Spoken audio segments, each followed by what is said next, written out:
to a new interviewing series called Contractor Connect. The intent of this series is to highlight the many supportive and innovative defense contractors that are sitting outside of the Naval Activities Center at Crane. These contractors are located within the WestGate Crane Technology Park. My name is Samantha Nelson, and I am the program manager for Purdue at WestGate.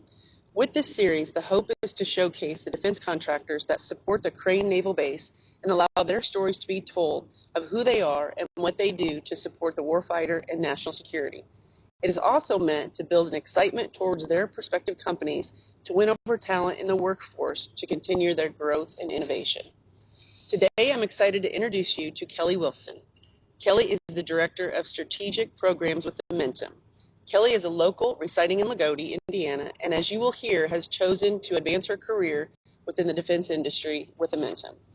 Thank you, Kelli, for being part of this series. Thank you so much for having me. This is the first one that we're doing, so I appreciate her being here.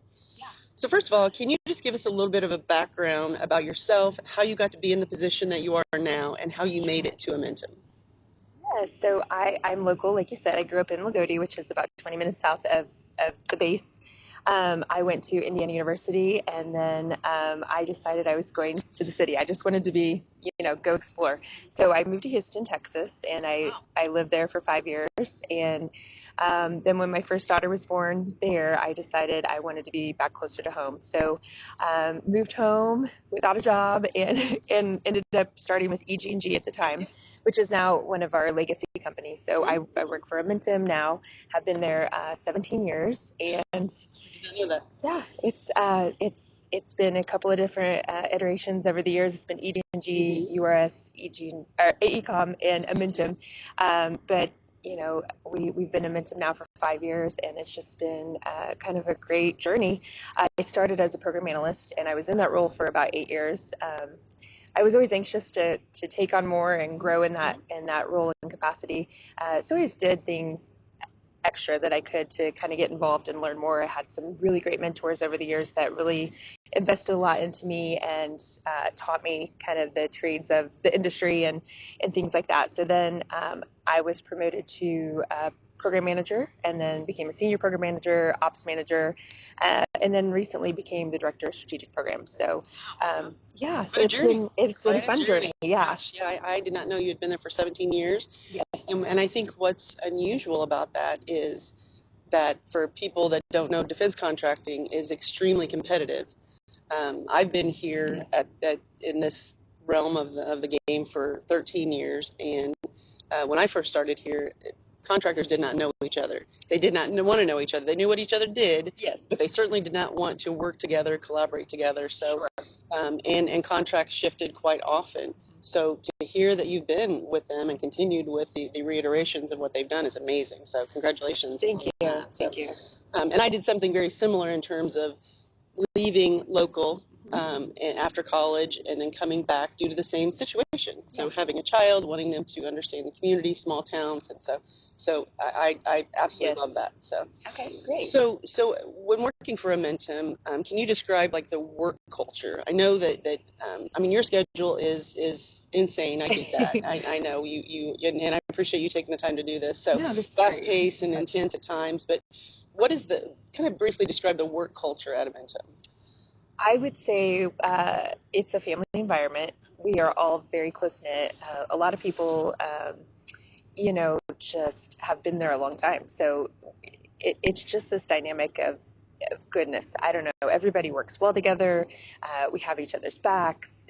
Everybody is very passionate about the mission and so supportive. I mean, I've never looked for another job outside of the company because of the culture. It's so important. And I think that, when your leadership team is all really close knit, the employees feel that, and it makes a big difference to them, and they feel supported. And I think my leadership up the chain they are incredible. They really are, and so supportive. I could call any of them at any time and ask for help, and they would give me whatever resources I need. So I think having a healthy culture like that is so important, for growth, for being able to support your customers, to meet the mission, to get the resources you need. So it's The parent company this is not the headquarters, correct? No. We are based out of Chantilly, Virginia. Chantilly, Virginia. So Okay. yes, and we've got 55,000 employees across the globe. So it's a large company, but locally we've got just under 200 employees here, and so we've got 3 facilities kind of linked to the crane market, and so we have most of our people sit at our facility that we've been at for the last 18 years, but then we've got another facility down the street in Westgate, and then one in Linton as well. What is the portfolio of Amentum? I know that it's pretty vast. I think there's a lot of different things that they are into. But what is it? And I know you do a specific thing. Can you just describe what the portfolio of Amentum is or does? Yeah, so essentially we're an engineering and technical services firm that is focused on providing support to government agencies, commercial agencies. So a big portion of our workload is DoD, Department of Energy, things along those lines. But we do other things as well, like in the commercial sector. So, but for the most part, our bread and butter is kind of providing that government support services. So here locally, that is all of the support we're providing is to Department of Defense. And so, we have so many capabilities with the company that size. But what my team is focused on is microelectronics and hypersonics. Okay. So, and that's which is a huge growth area right now. So yes. How long ago were you speaking of microelectronics and hypersonics before? Because everything is here obviously focused on that right now, or there's a big growth initiative for those. So, but discussions were being held how long ago?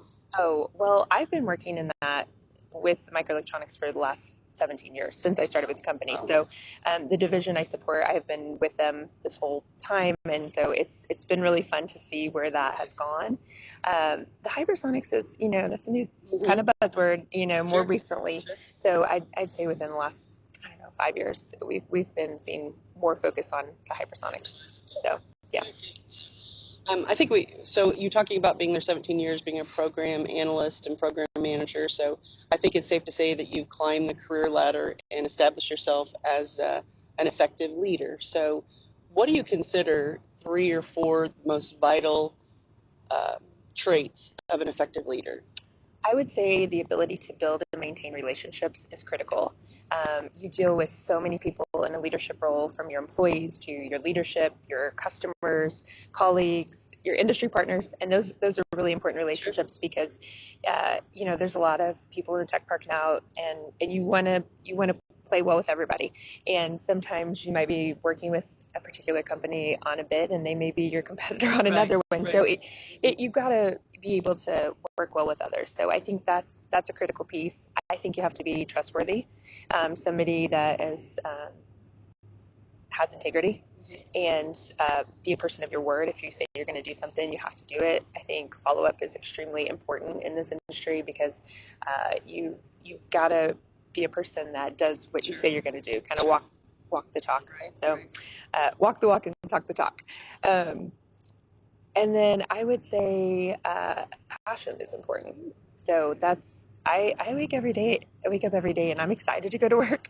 So it's because I believe in the mission, and I certainly care about what we're doing. And I think that has an impact on your team.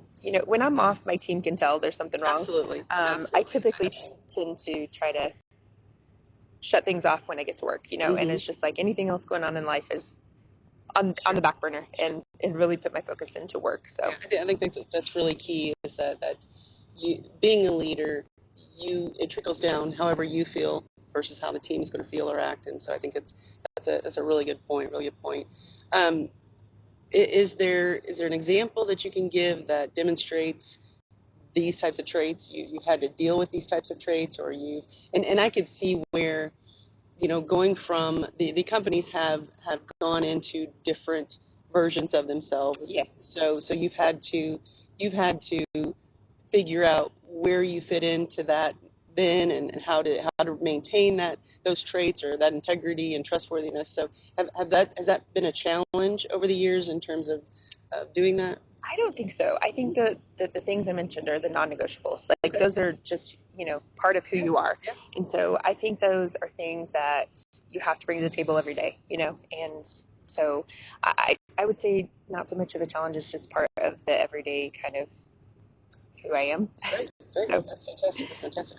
So one of the things that I'm in charge of, because we are in a certified tech park, I have to provide numbers to the state in regards to how many employees are within the tech park and what the total salaries are. So I know the growth that Amentum has had within the 12 years that I have been in this position. So I've seen that. So you've had to recruit, you've had to go out and get talent. So how have you successfully attracted those highly skilled individuals? Because when you're talking microelectronics and hypersonics, you can't just grab anybody. I mean, these people Right. have to have certain skill levels, certain degrees. So how has Amentum attracted those particular people? So we have really worked hard on our recruiting.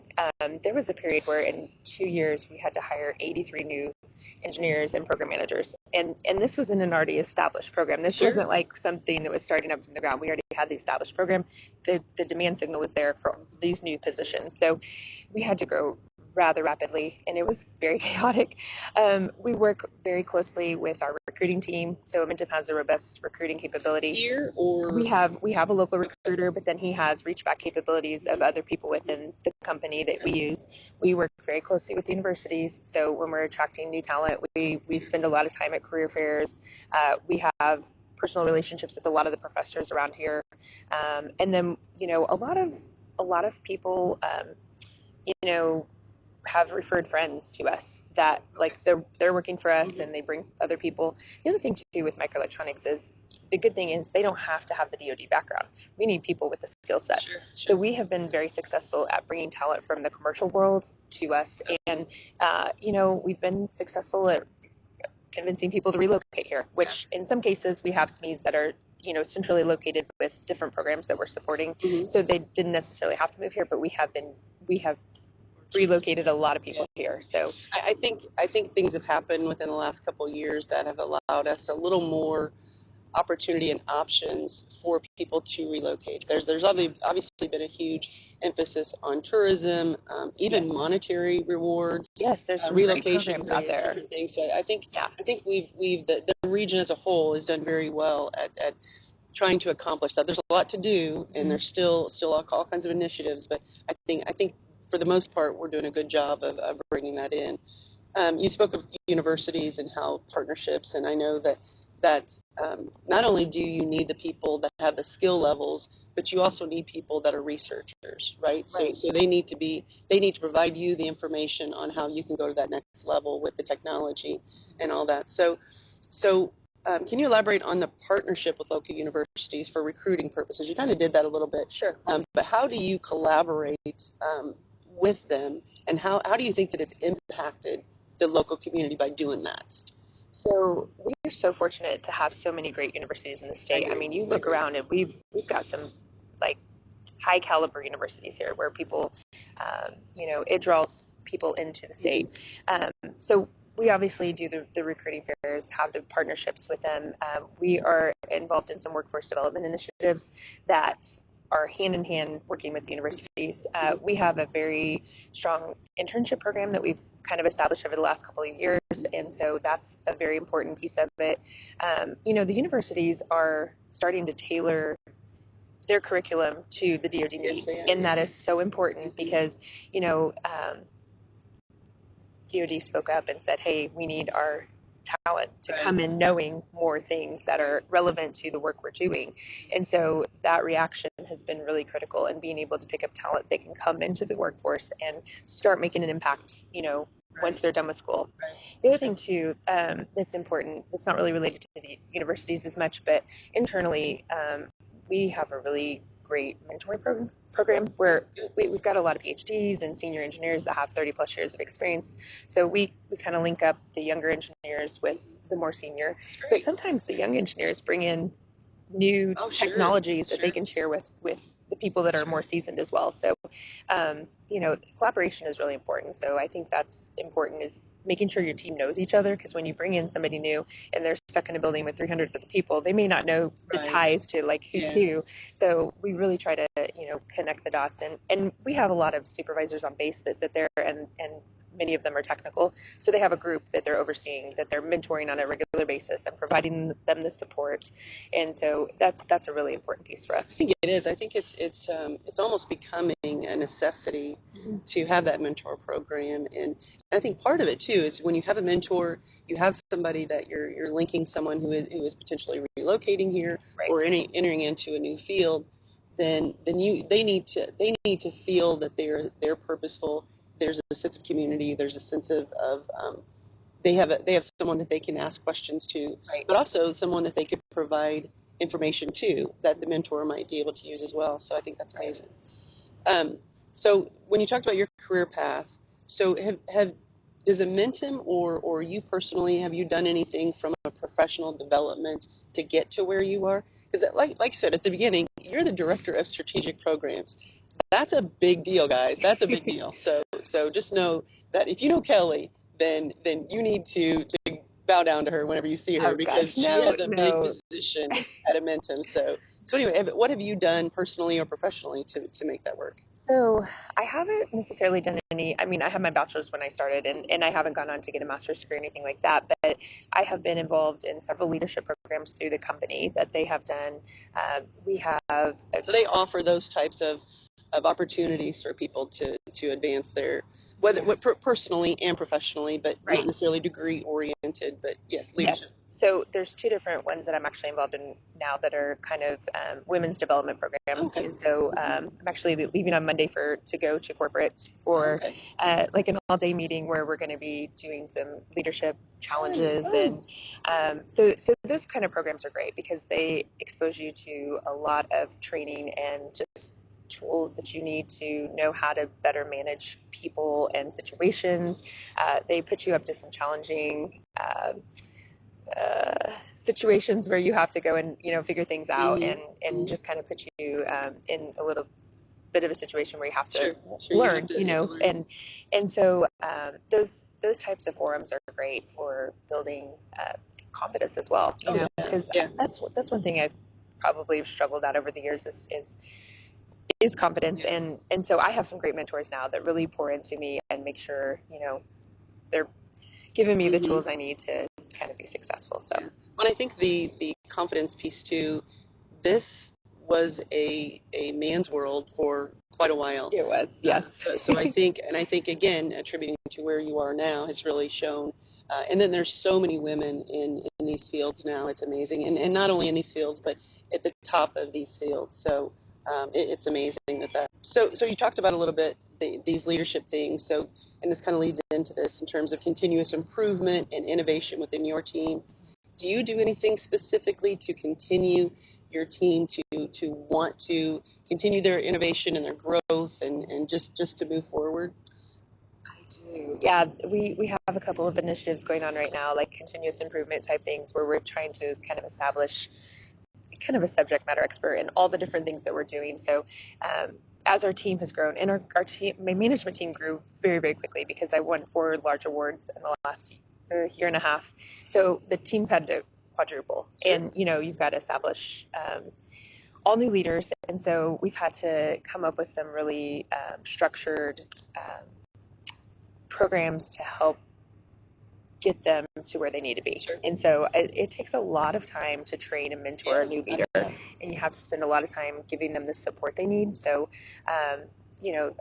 I would say yes, there's a lot of initiatives going on just to kind of develop the structure for kind of building the team behind me. You know what I mean? Mm-hmm.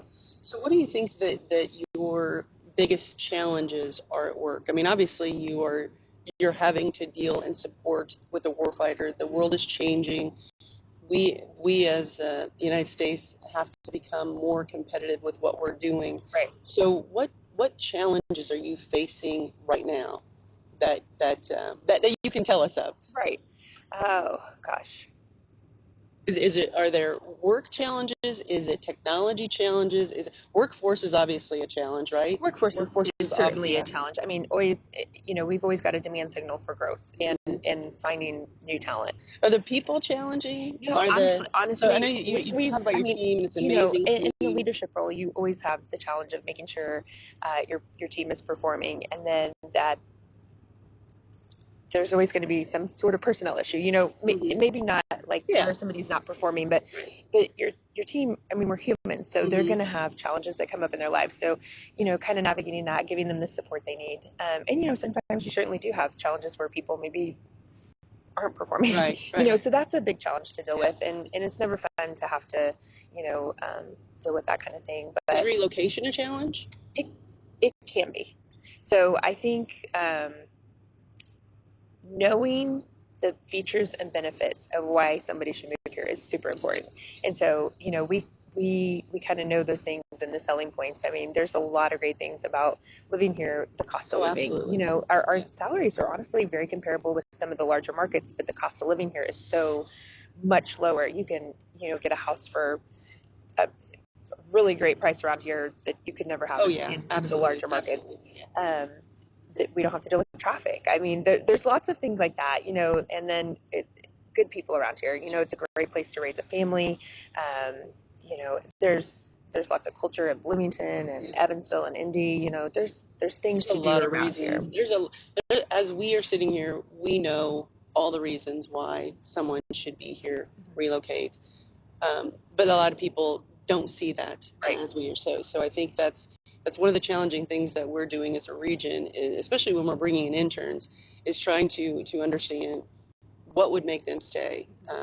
It may be as simple as a golf membership or a gym membership or some amenity that the company can offer. So those are just challenging things I think that we try to figure out day to day.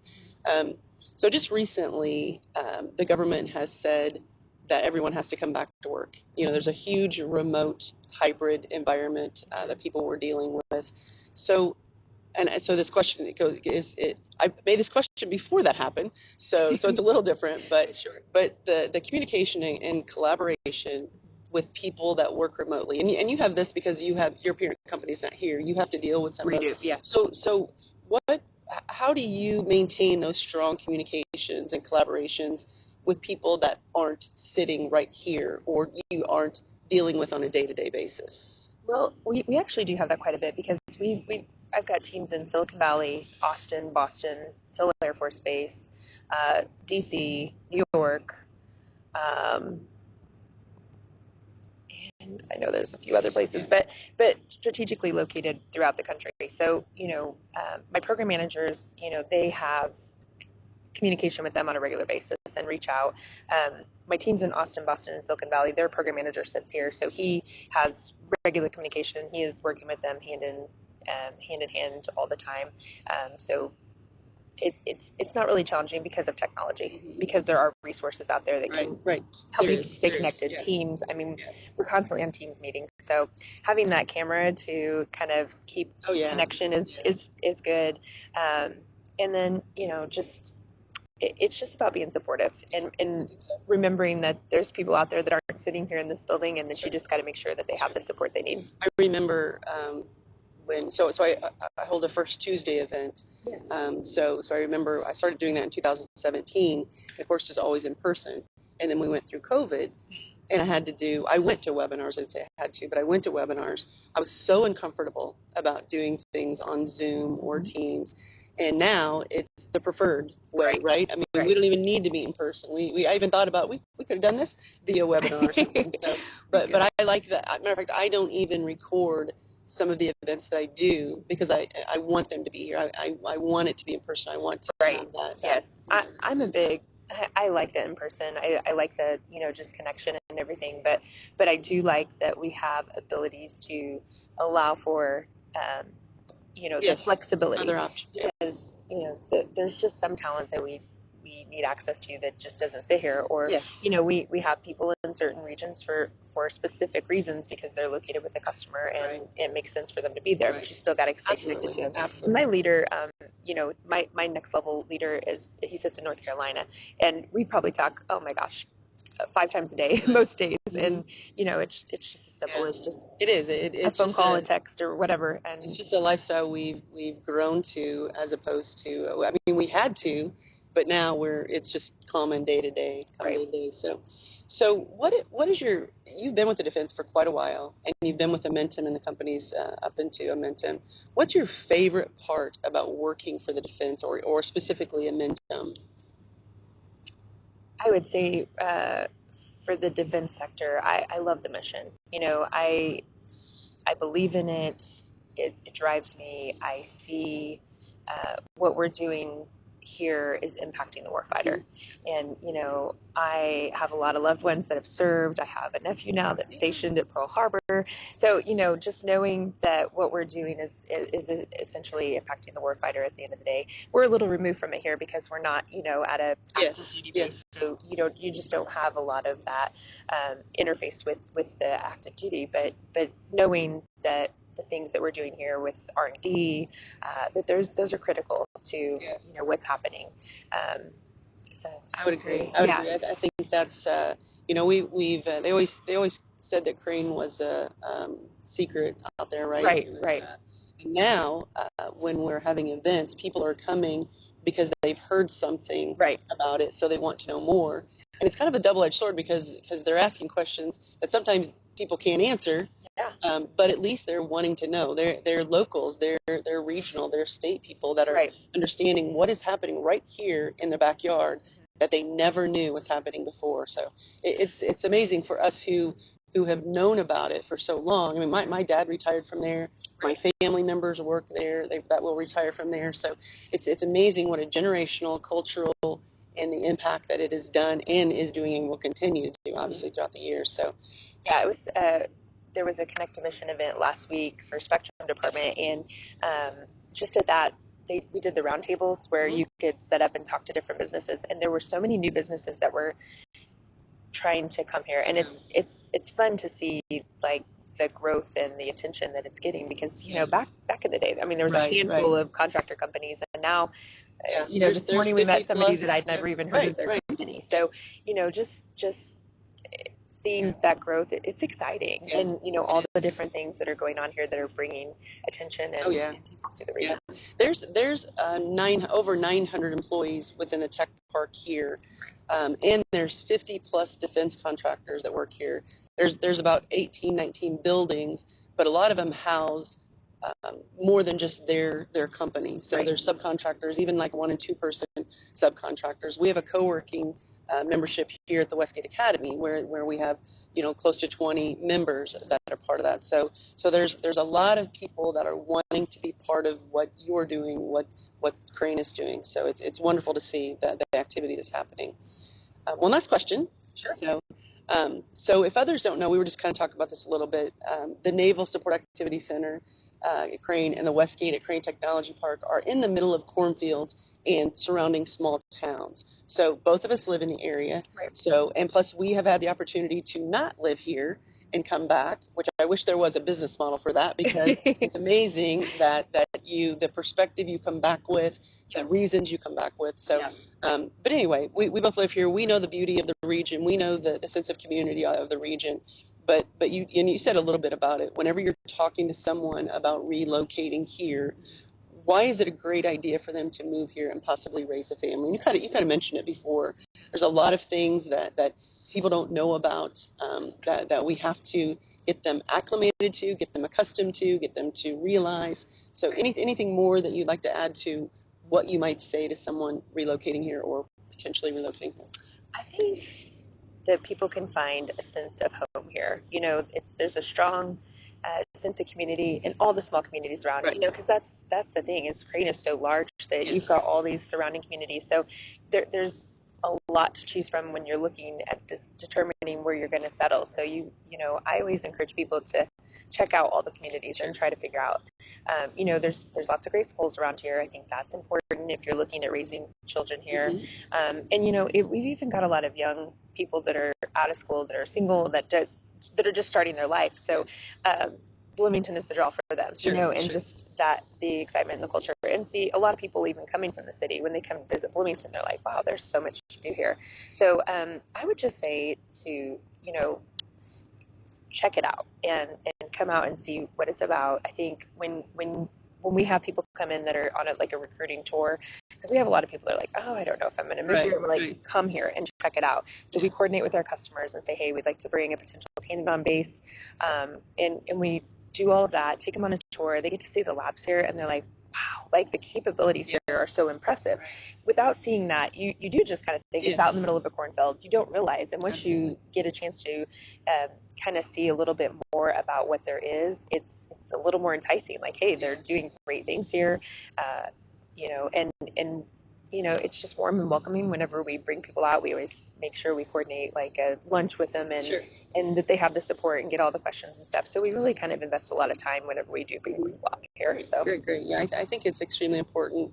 There are a lot of different events for people that want to potentially just understand what's happening up here. The first Tuesday, that event that we hold here at the Westgate Academy, first Tuesday of the month, the Connect a Mission, which the Crane Regional Defense Group puts on, that brings specific departments from the NSWC to kind of give briefings on their departments, what they're doing.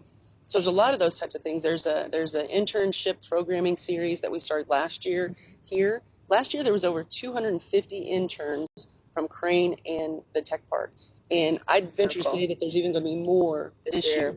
Yeah. And so what the intent of that is to do just what you're talking about, is to just get them together, just have fun, just get them acclimated to the region, to the area, give them a history. Right. IU and Purdue and Rose-Hulman, ISU, VU, all those are great schools. But we have people from Harvard, from Cornell, from Princeton, from just LA, and even overseas. We have people that come just to work here, but then we want to make them stay. Yeah, we want to make exactly. Them stay. So that's what and that's kind of the reason this is too. We want people to understand what is happening here and get excited about it, just as Kelli is excited, just as I'm excited, so that you will want to stay here. That's what we want. Right. I think, you had a huge part in the internship program last year, and just the collaboration with the different companies that were having interns and hosting them and having all these events. And that's what I told my team is, like, we've got to make sure our interns know each other, because if they don't feel a sense of belonging, they're going to feel very alone, and they're not going to want to return. You want this to be a fun experience. Right. You need to come here for the summer and be like, oh my gosh, I can't wait to go back next year. Exactly. Or I can't wait to go work after I graduate, because they enjoy it and they've made friends and they've made connections of people that they want to continue working with. Yeah, I said that I don't know how they felt about it, although I did get some surveys feedback, but I loved it. It was like just a project that was, for me, was amazing to see.